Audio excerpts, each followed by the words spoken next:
नारायण महल के बाहर इतनी सारी गाड़ियों और उनमें मौजूद हथियारबंद लोगों को देखकर गांव वालों को यकीन हो गया था कि किरण देवी यहाँ अपना बदला लेने आई है। वो सभी आपस में तरह तरह की बातें करने लगे। किरण देवी का इस तरह यहाँ आना ये साफ दिखा रहा है कि वो यहाँ अपना बदला लेने आई है। यानी वो किरण देवी यहाँ इतने सारे लोगों को सिर्फ इसलिए लेकर आई है ताकि वो भैरव और यति का खात्मा कर सके। और नहीं तो क्या। गांव वाले इस विशाल काफिले को देखकर लगातार बातें कर रहे थे कि तभी किरण देवी का काफिला नारायण महल के सामने आकर रुक गया। सभी गाड़ियां रुक गईं। तभी एक काली गाड़ी से किरण देवी बाहर उतरी। वो हमेशा की तरह आज भी महंगी रेशम की साड़ी पहने हुए थी। उसके चेहरे पर ठंडा लेकिन खतरनाक भाव था और उसके आसपास दर्जनों बंदूकधारी खड़े थे। गाड़ी से उतरते ही किरण देवी ने गांव वालों की तरफ तिरछी निगाह से देखा। इधर गांव वालों ने अपनी आंखों के सामने जब किरण देवी को इस तरह देखा तो वो सभी अचानक से चुप हो गए। उनके चेहरे सहमे हुए नजर आने लगे। भाई वो सच में जिंदा है और इतने सारे गुंडों को लेकर आई है। अब क्या होगा? क्या होगा पता नहीं, पर जा जल्दी जा और भैरव और यति को यहाँ के बारे में सब कुछ बता कर आ। अपने साथी की बात सुनकर छोटू नाम का एक गांव वाला तुरंत ही भीड़ से निकलकर यति के घर की तरफ दौड़ने लगा। इधर गाड़ियों के पास किरण देवी भीड़ को चारों ओर देख रही थी। तभी अमरेंद्र उसके बगल में आकर खड़ा हो गया। अमरेंद्र भी उस भीड़ को गौर से देख रहा था और उसकी आंखों में हल्के डर के भाव नजर आ रहे थे। अम्मा, आपने इतने सारे बॉडीगार्ड्स को बुलाकर बहुत अच्छा किया। अब इतने लोगों के बीच भैरव हम पर हमला कर ही नहीं सकता। अरे अमरेंद्र वाह, हमला तो दूर की बात है, वो भैरव तो हमारा डर से यहाँ आया भी ना है। किरण देवी की बात पर अमरेंद्र ने हैरानी से चारों ओर नजर घुमाई। जब उसने देखा कि सच में भैरव यहाँ कहीं भी नहीं है तो उसके चेहरे पर भी एक मुस्कान आ गई। अम्मा, आप एकदम सही कह रही हो, यहाँ सच में भैरव कहीं नहीं है। हम हमेशा ही सही कहते हैं अमरेंद्र। और अब चल ये सब छोड़ और अपने काम पर लग जा। किरण देवी की बात सुनकर अमरेंद्र तुरंत ही धीरे से आगे आया और अपने हाथ में एक माइक उठाए हुए उसके सामने खड़ा हो गया। अम्मा, ये लीजिए, अब आप इन्हें सब कुछ साफ साफ बता दीजिए। किरण देवी ने मुस्कुराते हुए माइक को अपने हाथों में ले लिया। उसका चेहरा ठंडा था लेकिन आत्मविश्वास और घमंड से भरा था। उसने माइक को इतराते हुए पकड़ा और गांव वालों की ओर शातिर नजरों से देखने लगी। गाँव वाले लोगन, हम जानते हैं कि तू सब यहाँ काहे आए हो। तो ये सब लोगन को ये बात जानने की बड़ी उत्सुकता थी ना कि हम जिंदा कैसे बची। रे तो सुनो गांव वालों लोगन, जो सही रहता है ना वो हमेशा ही जिंदा रहता है। तो ये सब लोगन ने वो कहावत सुने हो ना, रे जाको राखे साइया मार सके ना कोई। बस वही हुआ है हमारे साथ। वहां मौजूद गांव वाले माइक पर किरण देवी के इस भाषण को बहुत गौर से सुन रहे थे, जबकि किरण देवी बड़ी चालाकी से अपनी बातों को रखे जा रही थी। ऐसे गांव वालों, हमें एक बात बताइए। हम ये जानते हैं कि तो ये सबको यहाँ भैरव और यति ने भेजा है ना? गांव वाले तुरंत एक दूसरे की ओर देखने लगे। कुछ के चेहरे पर डर के भाव आ गए थे तो कुछ सहमते हुए इधर उधर देखने लगे। ये देखकर किरण देवी के चेहरे पर एक शातिर मुस्कान आ गई। गांव वालों, हम जानते हैं कि भैरव और यति ने तुम सबका कान भरा है, क्योंकि हमने सिर्फ भैरव को फोन किया था और सिर्फ उसे यहाँ आने को कहा था। लेकिन देखो भैरवा खुद यहाँ आने की जगह तू ही सबको यहाँ भेज दिया। क्या यही तुम्हारे नेता का काम है? अपने गांव वालों को मुसीबत में डालकर खुद को सुरक्षित रखना। किरण देवी की इस बात को सुनकर गांव वाले चुप हो गए। कुछ के चेहरे पर असमंजस का भाव साफ झलकने लगा था। वो सभी अब ध्यान से उसकी बातों को सुनने लगे। देखो गांव वालों लोगन, हम यहाँ तुम लोगों से लड़ने नहीं आए, बल्कि तू ही सबको समझाने आई हूँ। हमारी दुश्मनी सिर्फ और सिर्फ भैरव से है, तो ये सब गांव वाले से नहीं। तो ये सब लोग हमारे परिवार जैसन हो। हम हमेशा से ही गांव की भलाई के लिए काम करना चाहती और अब भी ही चाहती हूँ। किरण देवी की इन मीठी मीठी बातों को सुनकर कुछ गांव वाले बुरी तरह से चौंक गए। उन्हें एक पल को यकीन नहीं हो रहा था कि सच में किरण देवी उन लोगों से इस तरह की बातें कर रही थी। वो सभी हैरानी से उसकी बातों को और ज्यादा ध्यान से सुनने लगे। कुछ लोगों को तो किरण देवी की बातें अब सही भी लगने लगी थी। भाई, मुझे तो किरण देवी की बातें काफी सही लग रही हैं। ये हमेशा से भैरव और यति से ही बदला लेना चाहती थी और किसी से नहीं। हम लोग बस भैरव का साथ देने की वजह से घुन की तरह पिस जाते थे। गांव वालों पर किरण देवी की बातों का पॉजिटिव असर हो रहा था, जबकि वहीं दूसरी ओर किरण देवी बस इतने पर नहीं रुकी थी। वो गांव वालों से किसी नेता की तरह बातें कर रही थी। हमारे गांव के प्यारे प्यारे लोगन, हम तो ये सब लोगन को बताना चाहती हूँ कि कल यति ने नारायण महल में आग लगाई और हमका मारने के लिए अकेला छोड़ दिया। लेकिन ये भगवान की कृपा है कि हम अभी भी आप लोगन के सामने जिंदा खड़ी हूँ। भगवान ने हमका बचा लिया, लेकिन जानत हो, कल जब हम अपनी मौत के एकदम करीब थे तब हमको ये बात का एहसास हुआ कि हमारा मकसद अभी अधूरा है। हमारा मकसद गांव को पूरी तरह से समृद्ध करने का मकसद, और जब तक हमारा मकसद पूरा नहीं हो जाता तब तक हम मरने वाली नहीं। किरण देवी के ये कहते ही भीड़ में हलचल मच गई। किसी को भी उसके इस बदले हुए रूप पर यकीन नहीं हो रहा था। सभी आपस में तरह तरह की बातें फुसफुसाने लगे थे। भाई, ये किरण देवी ही है ना, या कोई और? भाई, ये जो भी हो, लेकिन अगर ये सच में हमारे लिए काम करेगी तो हमें इसे सुनना चाहिए। लेकिन इस पर भरोसा करें कैसे? क्या हमेशा चालाकियां करती रहती है, जानते हो? इधर किरण देवी अपने हाथ में माइक थामे हुए अपने सामने मौजूद लोगों के चेहरों को पढ़ने की कोशिश कर रही थी। उसे जल्द ही ये सब समझ आ गया था कि गांव वाले उसके बारे में क्या बातें कर रहे हैं। हमरे गांव वाले लोग, हम जानते हैं कि तुम लोगों को हम पर यकीन नहीं हो रहा, लेकिन तुम्हें हम पर यकीन करना होगा। देखो हमरे भाइयों, नारायण महल हमरे गांव की शान था और सिर्फ वो यति की वजह से वो अब खंडर बन गया है।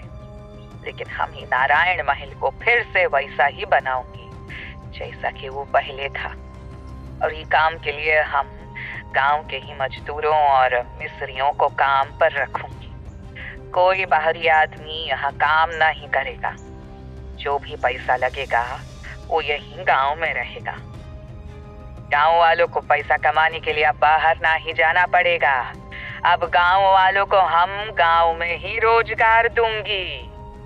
किरण देवी ने जैसे ही रोजगार की बात की, वैसे ही गांव वालों के बीच अचानक उत्सुकता बढ़ गई। अगर ऐसा हुआ तो ये हमारे लिए बहुत अच्छा होगा। हाँ हमरे भाइयों, अब सिर्फ इतना ही नहीं, बल्कि जब नारायण महल बनकर पूरा हो जाएगा तब हम ये बात का भी ध्यान रखेंगे कि तुम सब लोगन को 365 दिन रोजगार मिले। कोई भी भूखा ना रहेगा। ये गांव फिर से खुशहाल होगा।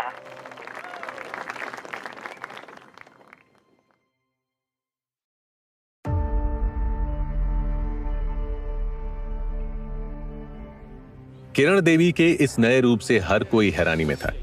गांव वाले अब एक दूसरे से सहमति जताने लगे थे, जबकि कुछ लोग तो किरण देवी से पूरी तरह से प्रभावित भी नजर आने लगे थे। अगर किरण देवी सच कह रही है तो फिर इसमें बुराई क्या है? सच कहूं भाई, किरण देवी ने सच में आज तक हमारे गांव वालों का कभी बुरा नहीं किया।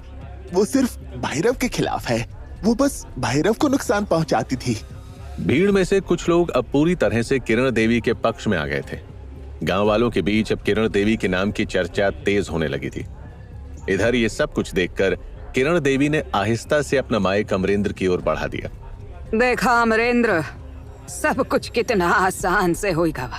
चल अब तो ये अपन काम शुरू कर। किरण देवी की बात सुनकर अमरेंद्र ने माइक अपने हाथ में ले लिया और सामने खड़ी भीड़ को संबोधित करने लगा। तो प्यारे गांव वालों, जो भी यहाँ काम करने का इच्छुक है वो अपना नाम मेरे पास लिखवाए। जो जो हम लोगों के पास नाम लिखवाएगा उसी उसी को यहाँ नारायण महल और गांव में साल के 365 दिन काम दिया जाएगा। इसलिए जल्दी से मेरे पास आकर अपना अपना नाम लिखवाइए। ये मौका सिर्फ आप लोगों के लिए ही है, बाहर के किसी आदमी को इसमें शामिल नहीं किया जाएगा। अमरेंद्र की बात पर कुछ लोग शुरू में हिचकिचा रहे थे, लेकिन रोजगार का नाम सुनकर वो धीरे धीरे अपना नाम लिखवाने के लिए आगे आने लगे। चलो नाम लिखवा देते हैं, अगर सच में हमें काम मिलेगा तो इसमें क्या बुराई है। गांव वाले एक एक करके अमरेंद्र के पास जाकर अपना नाम लिखवाने लगे। भीड़ में हलचल बढ़ने लगी। किरण देवी के भाषण के बाद अमरेंद्र गांव वालों का नाम अपने पेपर पर लिखता जा रहा था। वहीं दूसरी ओर भैरव, यति और राघव बैठकर इस बारे में चर्चा कर रहे थे कि आखिर किरण देवी यहाँ क्यों आई है। उन लोगों के बीच का माहौल गंभीर था और तीनों के चेहरे पर चिंता और तनाव साफ झलक रहा था। यति, मुझे लग रहा है कि हम लोगों को भी वहां नारायण महल के बाहर जाना चाहिए था, क्योंकि मुझे समझ नहीं आ रहा कि किरण देवी आखिर यहाँ आकर क्या करने की कोशिश कर रही है। उसकी चालाकी को समझना मुश्किल हो रहा है। राघव भैया, आपकी बात सही है कि हम लोगों को यह जानना चाहिए कि आखिर किरण देवी यहाँ क्यों आई है। लेकिन हमारा वहां जाना बेवकूफी से बढ़कर कुछ नहीं होता, क्योंकि किरण देवी हमें वहां बुलाने की कोशिश कर रही थी, और अगर उसकी बात पर हम वहां चले जाते तो क्या फायदा होता। किरण देवी चालाक है और वो हर कदम सोच समझकर उठाती है। हमें भी शांत रहकर कुछ ना कुछ सोचना चाहिए। यति ने राघव को समझाते हुए इतना कहा ही था कि इसी बीच दूर से छोटू नाम का वो लड़का दौड़ता हुआ उन लोगों के पास आ पहुंचा। यति, भैरव और राघव ये समझ चुके थे कि छोटू यहाँ पर किरण देवी के बारे में ही बताने आया है। वो सभी सवालिया नजरों से छोटू को देखने लगे। भैरव दादा, यति दीदी, आप लोगों ने ठीक किया कि आप लोग वहां नहीं गए, वरना बहुत बड़ी गड़बड़ हो जाती। क्यों? क्या हुआ छोटू, क्या हुआ? वहां आखिर ऐसा भी क्या हो रहा है? दादा, वो किरण देवी नारायण महल के पास अपने विशाल काफिले के साथ पहुंची है। कम से कम 50-60 गाड़ियां हैं और हर गाड़ी में हथियारबंद लोग बैठे हैं। वो गांव वालों को रोजगार देने का वादा कर रही है। और क्या छोटू, साफ साफ बताओ। वो गांव वालों को आपके खिलाफ भड़का रही है दादा। और वो कह रही है कि भैरव ने गांव वालों को धोखा दिया है और उन्हें अकेला छोड़ दिया। छोटू की बात सुनते ही भैरव गुस्से से तमतमा उठा। उसने गुस्से से अपनी मुट्ठियां भींच ली। अब बहुत हो गया, मैं अभी जाता हूँ और देखना, मैं उस किरण देवी की गर्दन को सबके सामने मरोड़ कर रख दूंगा। छोटू की बातों ने भैरव को गुस्से से भर दिया था, लेकिन भैरव के गुस्से को देखकर छोटू के चेहरे पर डर के भाव साफ झलकने लगे थे। दादा नहीं, आप वहां अकेले नहीं जा सकते। वो किरण देवी बहुत से गुंडों को लेकर आई है और अगर आप गए तो पता नहीं वहां क्या हो जाएगा। अरे जितने भी लोग हों, मैं सबको अकेले ही देख लूंगा। इतना कहते हुए भैरव गुस्से से वहां से जाने ही वाला था कि तभी यति ने आगे बढ़कर उसका हाथ थाम लिया।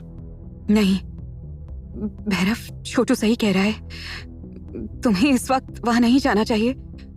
वो यहाँ आई भी इसलिए है ताकि वो तुम्हें भड़काकर सबके सामने ले आए और फिर अपने मन का कर जाए। तो गुड़िया, क्या मैं उस किरण देवी को यहाँ से यूं ही जाने दूं? भैरव, हम भी उस किरण देवी के खिलाफ कुछ ना कुछ करेंगे, लेकिन सब कुछ सोच समझकर। हर बार की तरह इस बार भी हम लोग उसके जाल में फंसने वाले नहीं।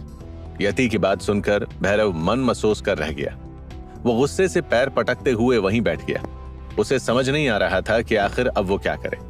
तभी अचानक उसकी नजर सामने से आ रहे कार्तिक और पूजा पर पड़ी और वो बुरी तरह से चौंक गया। यति ने भी जब सामने से सिर पर पोटली रखकर आते हुए कार्तिक और पूजा को देखा, तब वो भी हड़बड़ाती हुई उठ खड़ी हुई। इधर कार्तिक और पूजा उम्मीद भरी नजरों से भैरव और यति को देखते हुए उनके पास आकर खड़े हो गए। कार्तिक, पूजा, तुम दोनों यहाँ कैसे? तुम दोनों इतने दिनों तक कहाँ थे? यति के सवाल पर दोनों ने कोई जवाब नहीं दिया। वो बस आगे बढ़कर भैरव और यति के गले लग गए। उनकी आंखों में भावुकता साफ झलक रही थी। इधर कार्तिक को अपने सीने से लगा हुआ देखकर भैरव भी काफी भावुक हो गया। कार्तिक, तुम जिंदा हो? हमें लगा था कि तुम दोनों नदी में डूब गए हो। भगवान का शुक्र है कि तुम दोनों ठीक हो। कार्तिक! भैरव की बात सुनकर कार्तिक की आंखों में हल्के आंसू आ गए। दादा, हमें हमें भी यही लगा था कि हम लोगों ने आप सबको खो दिया है। हम लोग आपसे और भाभी से कभी मिल नहीं पाएंगे। लेकिन जब मैंने सुना कि किरण देवी मर गई है तो मैं यहाँ आप सबसे मिलने चला आया। कार्तिक की बात सुनकर भैरव और यति ने एक दूसरे की तरफ उदास नजरों से देखा। काश कार्तिक, जो तुम कह रहे हो वो सच होता, लेकिन वो अभी भी जिंदा है और इसी गांव में भाषण दे रही है। भैरव की बात सुनते ही कार्तिक और पूजा की आंखों में हैरानी और अविश्वास की झलक दिखाई देने लगी। उन्हें यकीन नहीं हो रहा था कि वो जो सोच कर आए थे वो सच नहीं है। पूजा की आंखों में हल्के डर के भाव आ गए। लेकिन यति दीदी, हमने सुना था कि वो किरण देवी नारायण महल में जाकर राख हो गई। हमने भी यही सोचा था, लेकिन वह किसी तरह बच निकली और अब गांव वालों को हमारे खिलाफ भड़का रही है। अगर ऐसा है तो हमें उसे अभी खत्म करना होगा। हम उसे और नहीं छोड़ सकते। अपने भाई को यहाँ देखकर भैरव भी गुस्से से भर गया, लेकिन तभी उसकी नजर दूर से गुजर रहे काफिले पर पड़ी। दरअसल गाड़ियां गांव से बाहर की ओर जा रही थी। देखो, वो जा रही है। ये काफिला शायद उसी का है।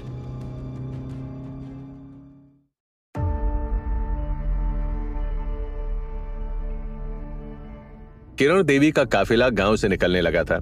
उसके काफिले को देख यति, भैरव, राघव, पूजा और कार्तिक सभी के चेहरों पर हैरानी के भाव आ गए थे। किसी को समझ में नहीं आ रहा था कि आखिर अब वो किरण देवी को कैसे रोकेंगे। वो सभी बस चुपचाप खड़े थे कि तभी उन लोगों की नजर नारायण महल की ओर से आ रहे गांव वालों पर पड़ी। भैरव और उसके दोस्तों ने देखा कि नारायण महल की ओर से आ रहे सभी गांव वालों के चेहरे पर एक अजीब सी खुशी है। इस सीन ने उन सब के चेहरों पर एक अजीब सी उदासी फैला दी। गांव वाले वापस आ रहे हैं। देखो, वो सभी लोग कितना ज्यादा खुश नजर आ रहे हैं। लगता है किरण देवी ने उन लोगों को जरूर बहकाया है। गांव वालों की इस चहक भरे चेहरे को देखकर भैरव ने गुस्से से अपनी मुट्ठियां कस ली। हाँ, और अब ऐसा लग रहा है कि वो किरण देवी गांव वालों को हमारे खिलाफ करने में पूरी तरह से कामयाब हो गई है। गांव वालों का ये बदला हुआ रूप यति को भी डरा रहा था, लेकिन यति ने अभी तक अपना सब्र नहीं खोया था। राघव भैया, भैरव, कहीं पर भी बस एक ही घंटे में सब कुछ नहीं बदलता। हमें उनसे बात करनी होगी। इतना कहकर यति धीरे से गांव वालों की ओर बढ़ने लगी। भैरव भी यति के पीछे आ रहा था और तभी उसने आगे बढ़कर कुछ लोगों को रोक लिया। रुक जाओ, पहले ये बताओ कि क्या हुआ वहां। भैरव के इस तरह रोकने पर गांव वाले हिचकिचाते हुए एक दूसरे की ओर देखने लगे। उनके चेहरों पर यह हिचकिचाहट साफ झलक रही थी कि अगर वो भैरव का और ज्यादा साथ देंगे तो वो और ज्यादा मुसीबत में फंस सकते हैं। गांव वालों को इस तरह से शांत देखकर भैरव के चेहरे पर हल्के से चिढ़ के भाव आ गए थे। अरे क्या हुआ? तुम लोग कुछ बोलते क्यों नहीं? भैरव के इस चिढ़ भरे लहजे पर गांव का एक बुजुर्ग रामलाल धीरे से आगे आया और उसके चेहरे पर उलझन और उत्साह दोनों साफ झलक रहे थे। भैरव, तुम्हारी ये बात सच थी? किरण देवी सच में जिंदा है और वो यहाँ इसलिए आई थी ताकि वो हमसे काम देने का वादा कर सके। हाँ भैरव दादा, उस बुढ़िया किरण देवी ने अब हमें साल के 365 दिन काम देने का भी वादा किया है और इस वादे की शुरुआत नारायण महल को फिर से बनाने से होगी। गांव वालों की बातों को सुनकर भैरव ने अपने सिर पर हाथ रख लिया। वो मेरे भाइयों, तुम लोग समझ नहीं रहे। ये सब उस किरण देवी की चाल है। वो तुम लोगों को हमारे खिलाफ करने के लिए ये सब कर रही है। उसकी बातों पर भरोसा मत करो मेरे भाइयों, भरोसा मत करो।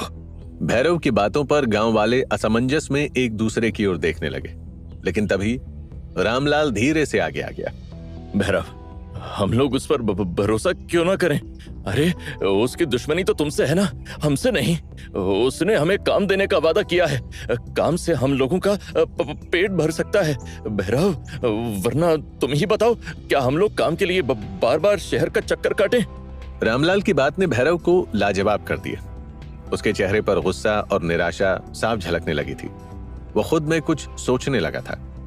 फिर वो रामलाल को कुछ कहने के लिए आगे बढ़ने ही वाला था, लेकिन तभी यति ने उसका हाथ पकड़कर उसे रोक लिया। भैरव, अभी किसी को समझाने की कोशिश का कोई फायदा नहीं होगा। गांव वाले फिलहाल किरण देवी के झूठे वादों के जाल में फंसे हुए हैं, और अगर इस हालत में हम लोगों ने गांव वालों को कुछ समझाने की कोशिश की तो वो उल्टा हमें ही अपना दुश्मन मान लेंगे। हमें जो भी फैसला लेना है वो सोच समझ कर लेना होगा भैरव। यति की बात पर भैरव ने गहरी सांस ली और धीरे धीरे पीछे हट गया। गांव वालों ने जब भैरव को एकदम से चुप होते हुए देखा तब वो सभी भी बिना उनकी ओर देखे वहां से जाने लगे। उनके चेहरों पर भैरव से दूर होने का गम कम और गांव में ही रोजगार पाने की खुशी ज्यादा दिख रही थी। भाई जो बोलो, लेकिन गांव में काम मिलने से हम लोगों का ही फायदा होगा। अब हम आराम से अपने परिवार के साथ रहते हुए काम कर सकते हैं। हाँ भाई, आखिरकार कोई तो ऐसा आया जो हमारे बारे में सोच रहा है। गांव वाले धीरे धीरे भैरव और यति से दूर होते जा रहे थे, जबकि भैरव, यति और बाकी सब अपनी जगह पर अकेले खड़े होकर गांव वालों को अपने से दूर जाता हुआ बस देखे जा रहे थे। भैरव के चेहरे पर गुस्से और निराशा के भाव एक साथ उमड़ने लगे थे। पता नहीं अब हम क्या करेंगे। उस किरण देवी ने एक ही झटके में पूरे गांव को अपने पक्ष में कर लिया। अब तो कोई गांव वाला भी हमारा साथ नहीं देगा। भैरव की तरह यति को भी अब कोई रास्ता नहीं सूझ रहा था। मुझे भी समझ नहीं आ रहा कि आखिर अब हमें क्या करना चाहिए। वहीं मौजूद कार्तिक और पूजा भी सिर झुकाए खड़े थे। उफ, मैंने सोचा था कि किरण देवी के मारे जाने की वजह से अब हम आराम से अपनी जिंदगी जी पाएंगे, लेकिन अब ऐसा कुछ नहीं हो पाएगा। हाँ पूजा, मुझे भी लगा था कि अब मुझे शहर के उस शरीर तोड़ देने वाले काम और सस्ती दिहाड़ी से छुट्टी मिल जाएगी, लेकिन ऐसा कुछ नहीं है पूजा। हमारी मुश्किलें कम होने के बजाय और ज्यादा बढ़ गई हैं। अब किरण देवी ने तो नारायण महल पर भी अपना कब्जा कर लिया है। हम लोग बेकार ही यहाँ आए। कार्तिक और पूजा के चेहरे पर अफसोस के भाव उभर आए थे। भैरव और यति की तरह उनके भी चेहरे पर उदासी और निराशा साफ झलक रही थी। किसी को समझ नहीं आ रहा था कि अब आगे क्या किया जाए। सभी अपने चेहरे पर हाथ धरे बैठे हुए थे कि तभी अचानक वहां आई एक शख्स ने सबको चौंका दिया। दरअसल यहां आने वाली शख्स कोई और नहीं बल्कि सुनैना थी। बच्चों, मैं जानती हूँ तुम लोग क्यों उदास हो। इधर सुनैना को देखकर सभी लोग तुरंत ही उसके पास आ गए। यति तो उम्मीद भरी नजरों से सुनैना को देखने लगी थी। सुनैना, क्या आप हमारी मदद कर सकती हैं? कैसी मदद यति बिटिया? सुनैना के सवाल पर यति तुरंत ही उसे सारी बातें बताने लगी और जब सुनैना ने यति की बातें सुनी तब वो मन ही मन खुद में कुछ सोचने लगी। यति बिटिया, भैरव ने मेरी जान बचाकर मुझ पर जो एहसान किया है उसके लिए मैं तुम्हारी मदद तो क्या अपनी जान भी दे सकती हूँ। मैं तुम लोगों की मदद कर अपने पापों का प्रायश्चित करूंगी यति बिटिया। अपने मन में इतना सोचती हुई सुनैना मुस्कुराती हुई यति की ओर देखने लगी। हाँ बिटिया, मैं तुम्हारी मदद जरूर करूंगी। सुनैना की बात सुनकर यति, पूजा, राघव और कार्तिक सभी उसके करीब आने लगे। इधर पूजा और कार्तिक सुनैना को अजीब नजरों से देख रहे थे, लेकिन जब राघव ने उन दोनों को सुनैना की सच्चाई बताई तो वो सवालिया नजरों से उसे देखने लगे। सुनैना, मुझे खुशी है कि तुम हम लोगों की मदद करने के लिए तैयार हो, लेकिन तुम आखिर हम लोगों की मदद कैसे कर सकती हो सुनैना? तुम्हारा न तो किरण देवी से किसी तरह का कोई संबंध है और नहीं तुम अपने भाई अमरेंद्र की कोई मदद ले सकती हो। भैरव, मैं अपने भाई अमरेंद्र को जानती हूँ। वो भले ही किरण देवी के साथ काम करे, लेकिन अगर मैं मुसीबत में हूँ तो मेरी मदद जरूर करेगा। इतना कहती हुई सुनैना घर के अंदर आ गई और अपने भाई अमरेंद्र का नंबर डायल करने लगी। सभी हैरानी से सुनैना को देख रहे थे। किसी को समझ में नहीं आ रहा था कि आखिर अब आगे क्या होने वाला है। तभी अमरेंद्र ने कॉल उठा लिया। हेलो, कौन बोल रहा है?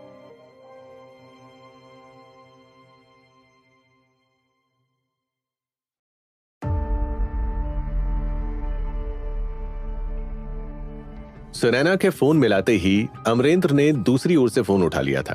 हाँ बोलो, कौन बोल रहा है? अमरेंद्र, मैं सुनैना बोल रही हूँ। मुझे तुमसे कुछ जरूरी बात करनी है। सुनैना की आवाज सुन फोन पर कुछ पल के लिए सन्नाटा छा गया और फिर अचानक फोन पर मौजूद अमरेंद्र का स्वर और ज्यादा बदल गया। उसकी आवाज में अचानक से बेरुखी झलकने लगी। सुनैना, मुझे तुम पर भरोसा नहीं है और मैं तुमसे कोई बात नहीं करना चाहता। दोबारा मुझे फोन मत करना। इतना कहकर अमरेंद्र ने तुरंत ही फोन काट दिया। अमरेंद्र की इस हरकत पर कमरे में गहरी खामोशी छा गई। सुनैना के चेहरे पर निराशा के गहरे भाव उभर आए। उसने धीरे से फोन नीचे रख दिया और चुपचाप सिर झुका लिया। सुनैना के हाल को देखकर भैरव, यति, कार्तिक और पूजा सभी के चेहरे भी मुरझा गए। अब क्या करेंगे? अमरेंद्र पहले से ही हमारे खिलाफ है और अब उसने सुनैना की बात भी नहीं सुनी।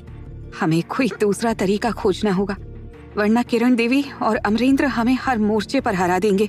सभी लोग सवालिया नजरों से एक दूसरे की ओर देखे जा रहे थे, लेकिन किसी को भी कोई आइडिया सूझ नहीं रहा था।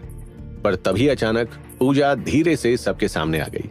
यति दीदी, मैं मदद कर सकती हूँ। पूजा की बात पर सभी चौंक कर उसकी ओर देखने लगे। यति और भैरव भी हैरानी से पूजा को देखने लगे थे। उन दोनों के चेहरे पर हल्की उम्मीद की झलक दिखाई देने लगी थी। पूजा, तुम कैसे मदद कर सकती हो? यति दीदी, आप जानती हैं, मैं पहले किरण देवी के लिए काम करती थी। मैं किरण देवी की वफादार रह चुकी हूँ, और अगर मैं अब भी उसकी वफादार होने का नाटक करूं, तो मैं उसके पास आसानी से पहुंच सकती हूँ। पूजा की बात सुन सभी के चेहरे पर हल्की उम्मीद के भाव आ गए थे, लेकिन कार्तिक एकदम अजीब नजरों से उसे देखने लगा था। उसके चेहरे पर इस चीज को लेकर मनाही साफ दिख रही थी कि पूजा को किरण देवी के पास नहीं जाना चाहिए। नहीं पूजा, तुम्हें किरण देवी के पास वापस नहीं जाना चाहिए। ये बहुत खतरनाक है। मैं तुम्हें इस जाल में फंसने नहीं दूंगा। कार्तिक की इस बात पर पूजा आहिस्ता से आगे आ गई और उसने कार्तिक के कंधे पर प्यार से अपना हाथ रख दिया।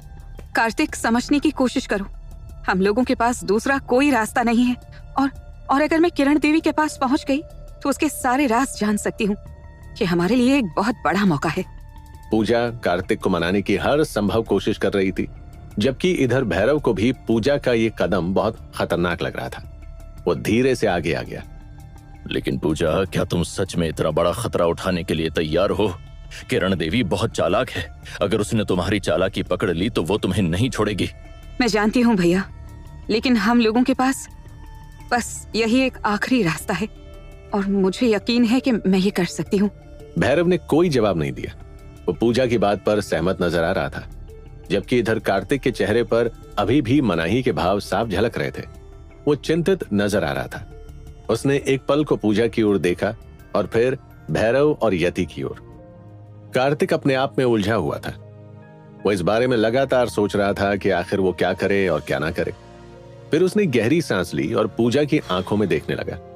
ठीक है पूजा, लेकिन याद रखना, ये काम बहुत खतरनाक है। तुम्हें हर कदम सोच समझ कर उठाना होगा। कार्तिक की हाँ सुनकर पूजा ने मुस्कुराकर उसे गले से लगा लिया। कार्तिक ने भी पूजा के हौसले को बढ़ाने के लिए हल्के से उसके सिर को चूम लिया। मुझे पक्का यकीन है पूजा, तुम किरण देवी को चारों खाने जरूर चित कर दोगी। कार्तिक को भी पूजा के साथ खड़ा देखकर यति मुस्कुराने लगी, लेकिन इधर भैरव अभी भी इन सब को लेकर खुद में कुछ सोच रहा था। पूजा, एक बात बताओ, मान लो अगर तुम किरण देवी के यहाँ चली भी जाती हो तो क्या सच में किरण देवी और अमरेंद्र तुम पर भरोसा कर लेंगे? भैरव के इस सवाल पर पूजा एक पल को हिचकिचाई, लेकिन फिर वो तुरंत ही पूरे आत्मविश्वास के साथ भैरव की आंखों में देखने लगी। भैया, मैं अमरेंद्र के बारे में तो कुछ नहीं कह सकती, लेकिन हाँ, मैं किरण देवी के बारे में ये जरूर कह सकती हूँ कि वो मुझ पर भरोसा जरूर करेगी। और पूजा, अमरेंद्र का क्या? हमें ये नहीं भूलना चाहिए कि अमरेंद्र अभी किरण देवी का सबसे खास है। अगर तुम अमरेंद्र का भरोसा नहीं जीत पाई तो समझ लो कि किरण देवी का भी भरोसा नहीं जीत पाओगी। पूजा कुछ नहीं बोली। शायद उसके पास इसका कोई जवाब नहीं था, पर तभी अचानक कार्तिक आगे आ गया और उसने एक ऐसी बात बताई जिसे सुन सभी लोग चौंक गए। भाभी, मुझे पता है अमरेंद्र भी पूजा पर जरूर भरोसा करेगा, क्योंकि जब हम शहर में थे तो उसने मुझे नीचा दिखाने के लिए कहा था कि मैं ठाकुर होकर मजदूरी का काम करता हूँ, और अगर मैं पूजा को उसके पास भेज देता हूँ तो मुझे जिंदगी में कभी मजदूरी नहीं करनी पड़ेगी। कार्तिक ने अपनी बात पूरी करते हुए अपनी नजरें नीचे कर ली थी। उसके चेहरे पर हल्की शर्म साफ झलक रही थी। इधर कार्तिक की इस बात पर भैरव, यति और राघव एक दूसरे की ओर देखने लगे। यति धीरे से पूजा की तरफ बढ़ी और उसके कंधे पर हाथ रखा। अगर तुमने ये फैसला कर लिया है तो हम तुम्हारे साथ हैं पूजा, लेकिन सावधानी बरतना। ठीक है पूजा, लेकिन याद रखना, हम हमेशा तुम्हारे साथ खड़े रहेंगे, और अगर कोई मुसीबत आए तो हमें तुरंत खबर देना। हाँ भैरव भैया। पर भैरव भैया, मैं किरण देवी के पास जाऊंगी कैसे? मैं ना तो इस बात को जानती हूँ कि वो अभी रहती कहाँ है, और ना ही मेरे पास कोई ऐसा तरीका है जिससे मैं सीधे किरण देवी के पास चली जाऊं। पूजा के सवाल पर वहां मौजूद सभी लोगों के चेहरे पर चिंता और असमंजस के भाव साफ झलकने लगे थे। हाँ पूजा, हम लोगों ने भी तो इस बारे में सोचा ही नहीं। यति के साथ साथ भैरव और कार्तिक को भी पूजा के सवाल का जवाब नहीं मिल रहा था।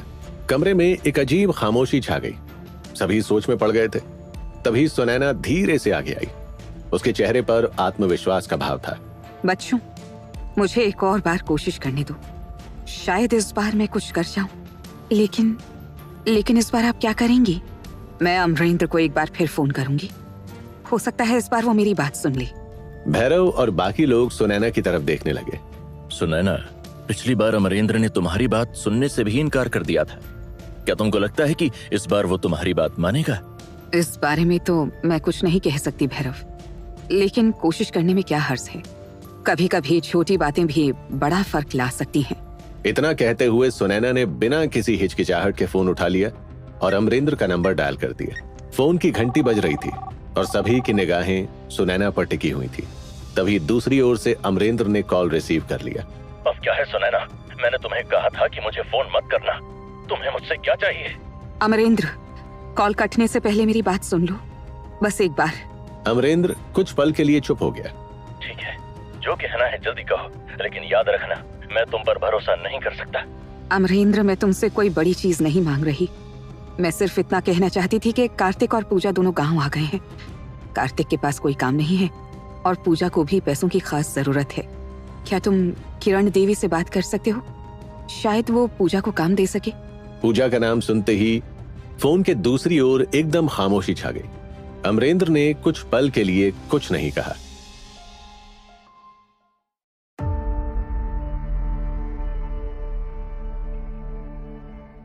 सुनैना की बात पर अमरेंद्र खुद में कुछ सोचने लगा था। पूजा?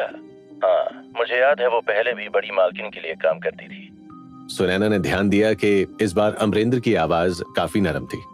तो क्या तुम उसके लिए काम का इंतजाम कर दोगी? उसे पैसों की बहुत जरूरत है। ठीक है, तुम पूजा को यहाँ भेज दो, लेकिन याद रखना बड़ी मालकिन उसे अपने साथ रखेगी या नहीं ये उन्हीं पर निर्भर करेगा। मैं कुछ वादा नहीं कर सकता। इतना कहकर अमरेंद्र ने फोन काट दिया। अमरेंद्र की हाँ सुनने के बाद सुनैना के चेहरे पर एक मुस्कुराहट आ गई। वो मुस्कुराती हुई कमरे में मौजूद बाकी लोगों की तरफ देखने लगी। देखा, मैंने कहा था ना, कोशिश करने में कोई नुकसान नहीं है। अब पूजा को बस वहां जाना होगा और फिर सारा काम हो जाएगा। पूजा गहरी सांस लेते हुए सुनैना को देखने लगी। उसके चेहरे पर घबराहट और आत्मविश्वास का मिला जुला भाव था। वो जानती थी कि किरण देवी के खात्मे का सारा भार उसके कंधे पर आने वाला है। इधर यति भी इस बात को अच्छे से समझ रही थी कि आखिर पूजा के दिमाग में क्या चल रहा है। वो धीरे से पूजा के पास आई और उसके कंधे पर अपना हाथ रख दिया। पूजा, ये मत भूलना कि ये काम कितना खतरनाक है। अगर उन्होंने तुम्हारी सच्चाई जान ली तो वो तुम्हें छोड़ेंगे नहीं। इसलिए पूजा, वहां सावधान रहना। हाँ दीदी, मैं वहां सावधान ही रहूंगी। वैसे पूजा, एक बात बताओ, तुम लोग नारायण को लेकर नहीं आए? वो कहाँ है? यति से नारायण का जिक्र सुनकर पूजा के चेहरे पर हल्की सी मुस्कुराहट आ गई। वो इस बात पर खुश हो रही थी कि यति को उसके बेटे का इतना ख्याल है। दीदी, वहां शहर में जिंदगी इतनी मुश्किल से कट रही थी ना कि हम दोनों का पेट ही बड़ी मुश्किल से भर रहा था। इसलिए हम लोगों ने नारायण को उसके नानी के घर भेज दिया। ये तो बहुत अच्छा किया पूजा। बच्चों का बचपन अच्छे से ही कटना चाहिए। वैसे पूजा, मैं तुम्हें ये बात बताना चाहती थी। यति की बातों में मौजूद शर्म को देखकर पूजा पहले तो कुछ समझ नहीं पाई, लेकिन जब उसने दोबारा यति के चेहरे पर और उसके पेट की ओर देखा तब अचानक वो खुशी से चहक उठी। दीदी, क्या ये सच है? क्या सच में आप माँ बनने वाली हैं? हाँ पूजा, मैं इस बारे में पहले ही तुम्हें बताना चाहती थी, लेकिन कभी समय ही नहीं मिला। कोई बात नहीं दीदी, मैं ये बात अभी भी सुनकर उतनी ही खुश हूँ। सच में ये मेरे लिए बहुत बड़ी खुशखबरी है। काश इस वक्त मैं आपके साथ रह पाती। हम लोग साथ जरूर रहेंगे पूजा। बस एक बार इस किरण देवी का काम खत्म हो जाए, बस उसके बाद। यति की बात सुन पूजा ने मुस्कुराते हुए यति को अपने गले से लगाया। फिर उसने कार्तिक को मुस्कुराकर देखा और वहां से चली गई। इधर एक तरफ जहां पूजा किरण देवी से मिलने के लिए निकल चुकी थी, वहीं दूसरी ओर सुनैना से बात करने के बाद अमरेंद्र भी अपने कमरे से निकलकर किरण देवी की ओर बढ़ने लगा। मैंने सुनैना से तो बात कर ली है, लेकिन मुझे बड़ी मालकिन से भी पूजा के बारे में बात करनी होगी। खुद में इतना सोचते हुए अमरेंद्र किरण देवी के पास आ गया। किरण देवी मेन हॉल में बैठी थी। उसके आसपास कई वफादार गुंडे हथियार लिए खड़े थे। तभी अमरेंद्र धीरे से किरण देवी के पास आ गया। अम्मा, मुझे आपसे कुछ जरूरी बात करनी है। बोल ना अमरेंद्र, वाह क्या बात है। किरण देवी के सवाल पर अमरेंद्र पूजा का नाम लेने ही वाला था कि तभी बाहर से कई सारे लोगों के एक साथ चिल्लाने की आवाज सुनाई दी। किरण देवी और अमरेंद्र दोनों हैरानी से बाहर की तरफ देखने लगे। तभी एक गुंडा तेजी से अंदर आया और किरण देवी के सामने झुककर खड़ा हो गया।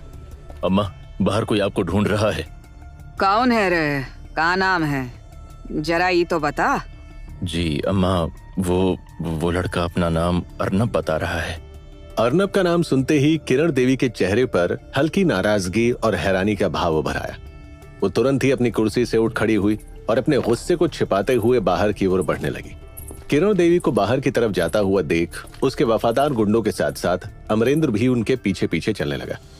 इधर किरण देवी जैसे ही बाहर आई, वैसे ही उसने देखा कि अर्नब कुछ अजीब तरह से खड़ा था। उसका हुलिया थोड़ा बिगड़ा हुआ था, उसके कपड़े पुराने और थोड़े गंदे थे, लेकिन अर्नब के चेहरे पर वही पुराना घमंड और चालाकी भरी मुस्कान मौजूद थी। इसके अलावा उसके हाथ में एक बड़ा सा बैग भी था। कहा रे अर्नब, तू इतने दिनों से कहाँ था और अब तू यहाँ क्या करने आया है? अम्मा, मैं अपने गांव चला गया था, कुछ जरूरी काम थे। जरूरी काम? नहीं, जरूरी काम हुआ तो तुझे तब याद नहीं आया जब तू हमरे साथ काम कर रहा था। बोल, सच सच बता रे, तू इतने दिनों से क्या कर रहा था नामुराद? अर्नब थोड़ी देर के लिए चुप हो गया। उसके चेहरे पर ऐसे भाव मौजूद थे जैसे वो कोई बात छिपाने की कोशिश कर रहा हो। वो बेचैनी से इधर उधर देखने लगा और फिर गहरी सांस लेते हुए धीरे से जवाब देने लगा। अम्मा, मैं सच कहूं तो मैंने अपने दम पर हथियारों का धंधा शुरू किया था। सोचा था मैं आपसे अलग होकर बड़ा आदमी बन जाऊंगा, लेकिन वो धंधा ज्यादा दिन तक चल नहीं पाया। अर्नब किरण देवी को रग रग से जानता था। वो जानता था कि किरण देवी कभी न कभी उसकी सच्चाई जान ही लेगी, इसीलिए उसने पहले ही अपनी सच्चाई किरण देवी के सामने रख दी। इधर अर्नब की बात सुन किरण देवी के चेहरे पर गुस्से के भाव आ गए थे। नामुराद, तो अब जब तोर धंधा डूब गया तब तो को हमरी याद आई। अम्मा, मैं मानता हूँ कि मुझसे गलती हुई, लेकिन मैं यहाँ अपनी गलती सुधारने आया हूँ। अब जो भी काम होगा मैं पूरी वफादारी से करूंगा। किरण देवी कुछ देर तक उसे घूर कर देखती रही, फिर गहरी सांस लेते हुए एकदम शांत हो गई। ठीक है, अब जब आ ही गया है तो यहाँ रह। यहाँ का काम बहुत बढ़ गया है, सारे काम की जिम्मेदारी अब तू ही संभालेगा। लेकिन हमारी एक बात याद रखियो, अगर ई बार कोई चालाकी की ना तो मैं तुझे जिंदा नहीं छोड़ूंगी। अम्मा, अब कोई चालाकी नहीं करूंगा। आप मुझ पर भरोसा कर सकती हैं और मैं वादा करता हूँ आपके इस भरोसे को कभी नहीं तोड़ूंगा।